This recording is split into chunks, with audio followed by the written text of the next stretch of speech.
안녕하세요. 미국 주식하는 임겐입니다. 오늘 미국장 한번 보겠습니다. 구독과 좋아요 부탁해요. 오늘 시장은 파우 의장의 비둘기 파적인 연설을 기폭제로 급등을 했고 이제는 9월 금리 인하가 기정사실화됐다는 전망이 잇따르자 다우지수는 사상 최고치 그리고 기술주 중심의 나스닥도 2% 가까이 상승을 하는 모습을 보여줬는데요. 이에 파월은 잭슨홀에서 열린 연례 경제정책 심포지엄에서 고용시장의 하방 위험이 커지고 있다며 9월 기준금리 인하 가능성에 신중한 문을 열어뒀고 이어 그는 실업률과 노동시장 지표가 안정돼 있어 정책 변경을 신중히 검토할 수 있는 여건이 마련됐다며 정책 금리가 여전히 제약적 수준에 있는 만큼 기본 전망과 리스크 균형의 변화는 통화 정책 조정을 정당화할 수 있다고 밝혔습니다. 이에 이러한 말은 향후 전망이 금리 인하 재개를 정당화할 수 있는 방향으로 바뀌고 있음을 시사하는 뜻으로 이 자리에서 그는 고용시장은 최대 고용에 근접해 있지만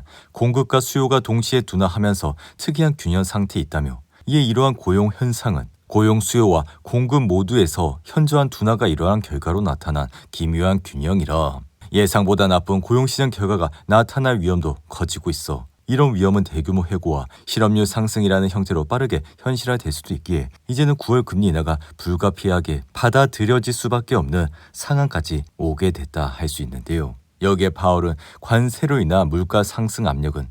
여전히 주목하고 있다며 이로 인해 시장에 있던 큰 폭 인하 기대, 그러니까 자이언트 금리 인하 기대에는 선을 그었고 지금은 관세가 소비자 물가에 미치는 효과가 뚜렷하게 보이고 있다며 이러한 현상이 단기적일 것으로 보는 게 합리적이지만 장기적인 인플레이션 압력으로 이어질 수 있는 리스크도 평가하고 관리해야 된다고 언급했습니다. 이에 따라 이러한 말은 즉 관세로 인한 물가 상승이 비교적 단기적일 수 있다는 점에 파월이 과거보다는 다소 확신하는 뉘앙스를 내비쳤다 할 수 있으며 또한 관세가 물가에 미치는 영향은 이제 분명히 보이지만 비교적 단기적이라는 것도 합리적이라 밝혔기에 증시 역시 파월의 이 같은 긍정적인 발언으로 눌림목에서 다시 반등을 하는 모습을 보여줬다 할 수 있는데요. 이로 인해 다가오는 9월 금리 인하는 사실상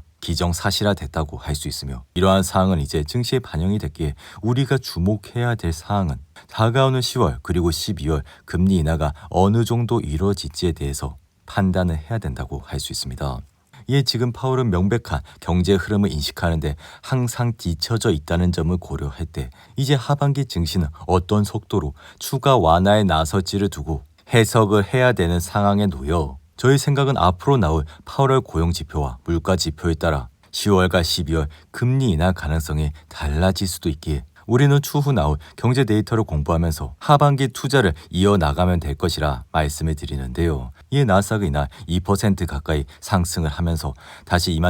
21,496선까지 올라왔고 사실 최근 고점을 찍은 이후 다소 하락을 하면서 우리 구독자분들은 잠시 혼돈에 빠졌을 수도 있겠지만 지금 상황은 절대 공포 단계가 아니라 말씀을 드렸고 이에 빅스 지수 역시 14까지 내려가면서 지금은 그 무엇보다 시장에 큰 공포는 없어진 상태라고 할 수 있습니다. 이에 피어인 그리드 지수 역시 60일까지 올라와 전날 53 대비 큰 폭으로 올라왔다 할 수 있으며 개인적으로는 이렇게 그리드 상태에 증시가 있을 때는 굉장히 좋은 모습까지 보여 다가오는 9월과 10월 계절적 이슈가 남아있긴 하지만 개인적으로는 지금 기업들의 실적이 잘 나오고 있기 때문에 조정이 오더라도 그 이전만큼 강하게 올 것이라 생각은 들지 않는다고 말씀을 드린 바가 있는데요. 이에 엔비디아의 주가 역시 이날 1% 이상 상승을 하면서 177달러까지 올라왔고 이에 우리의 관심은 그동안 온통 제롬 파월 의장의 잭슨홀 연설에 쏠렸지만 이제는 다음 주 엔비디아의 실적 발표가 남아있기에 이러한 말은 엔비디아의 실적이 하반기 투자를 함에 있어 굉장히 큰 영향을 미칠 것이라 저의 생각은 다음 주 엔비디아의 실적 발표가 지금 파월 의장의 잭슨홀 연설 발표보다 더욱더 증시의 변동성을 키울 것이라 생각이 듭니다. 이에 엔비디아는 올해도 꾸준히 성장을 하면서 지난달에는 기업 가치가 4조 달러까지 불어났고 S&P 500 지수에서도 차지하는 비중도 8%까지 증가해 올해 1분기 실적을 발표한 5월에는 주가가 3% 이상 상승했고 그 이후 주가는 계속해서 올라온 상황이라 할 수가 있죠. 이로 인해 그동안 S&P 500도 꾸준히 올랐고 덕분에 나스닥도 계속해서 올라가는 모습을 나타내 이에 지금은 27일 한국 시간으로는 28일 새벽 2분기 실적 발표를 앞두고 최소 9명의 전문가는 엔비디아 목표 주가를 상향 조정하는 모습까지 나타내고 있습니다. 이에 엔비디아의 목표가를 상향한 곳은 웨드부시아 키뱅크 그리고 UBS, 캔터 피츠제럴드가 포함이 됐고 이들의 목표 주가는 기존보다 평균 3% 오른 $194 수준이라 이에 따라 지금 시장 인식은 엔비디아의 성장세가 매우 견고하기 때문에 계속해서 전망치를 올리고 있고 엔비디아는 현재 지속적으로 두 자릿수 매출 증가율을 기록하고 있다고 할 수 있는데요. 하지만 지금은 중국 내 AI칩 판매 지속 가능성에 대한 이슈가 남아있고 어떤 형태로든 긍정적인 업데이트가 나온다면 주가에는 또 다른 호재로 작용을 할 수 있기에 캔터피치 제럴드는 최근 보고서에서 엔비디아의 목표 주가를 기존 $200에서 $240로 상향 조정하는 모습까지 보여줬습니다. 이에 캔터는 중국은 이미 월가에서는 위험이 제거된 상태로 목표는 중국의 엔비디아 플랫폼 위에 구축하도록 하는 것이라며 이 부분에서는 어떤 진전이라도 긍정적으로 받아들여질 것이라 밝혔고 다만 늘 그렇듯 이처럼 기대치가 높은 가운데 엔비디아의 실적이 예상에 미치지 못할 경우 전체 시장을 흔들 수 있는 매도세로 이어질 수 있다고도 밝혔습니다. 이에 저희 생각은 지금까지 엔비디아 주가가 올랐던 주요 배경은 결국에는 펀더멘탈, 그러니까 기업의 성장 속도가 굉장히 높았기 때문에 주가가 계속해서 올랐던 거고 덩달아 3분기 그리고 4분기 실적이 굉장히 좋게 나올 것이라는 기대감으로 주가가 올랐기에 이번 2분기 역시 실적이 잘 나올 것이라 말씀을 드리는데요. 이에 켄트는 만약 실망스러운 결과가 나온다면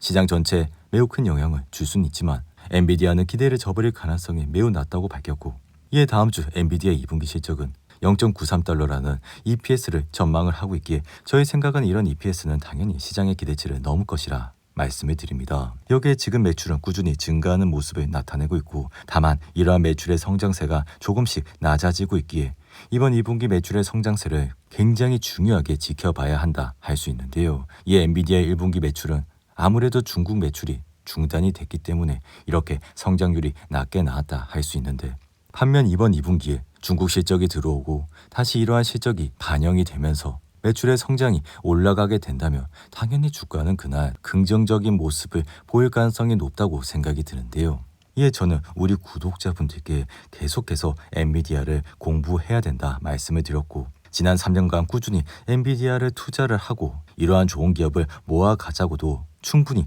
말씀을 드렸기에 대부분 우리 구독자분들은 엔비디아를 굉장히 많이 들고 있을 것이라 생각이 듭니다. 이에 지금 시장은 AI라는 테마로 대부분 움직이고 있기 때문에 이러한 테마를 우리는 놓치지 말고 그리고 그중 1등 주식인 엔비디아를 계속해서 공부하자고 말씀을 드렸는데요. 그리고 팔란티어 역시 이날 2% 가까이 상승을 하면서 다시 $158까지 올라왔고 장중한 땐 $163까지도 올라가 주가는 단번에 4% 이상 상승을 하는 모습까지 보여줬습니다. 이에 지금은 팔란티어와 같은 AI 주식들의 랠리가 2000년과 같은 닷컴 버블과 유사한 모습도 나타나고 있다는 관측도 나오곤 있지만 저희 생각은 지금 기술 기업들은 향후 수년간 견조한 실적 성장세를 이어갈 전망이라 최근의 단기 하락은 전혀 걱정할 문제는 아니라 생각이 들며 그리고 우리 구독자분들 중 이렇게 팔란티어가 다소 내렸다고 해서 주식을 팔고 다른 기업으로 갈아타게 된다면 주식시장에서 승리를 할 수 있는 좋은 기회를 놓칠 것이라